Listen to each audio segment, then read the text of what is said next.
তো hello guys, হ্যাঁ বলো গাইস। আপনারা জানেন না হয়তো। তো আমি ফাইনালি হায়দ্রাবাদে এসেছি। তোমার একটা জরুরি কাজে এসেছি। আমি অতটা কারোকে জানাইনি, আমি চলে এসেছি বাড়ি থেকে।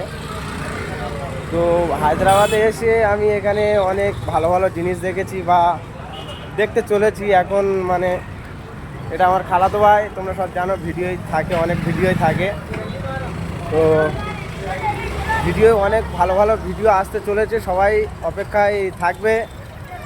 আমি ভিডিও দেবো, ভালো ভালো ভিডিও দেবো। হায়দ্রাবাদে ভালো ভালো জিনিস, যেগুলো ফেমাস জিনিস, ফেমাস জায়গায় যাব, সেই ভিডিওগুলো দেবো আপনাদেরকে।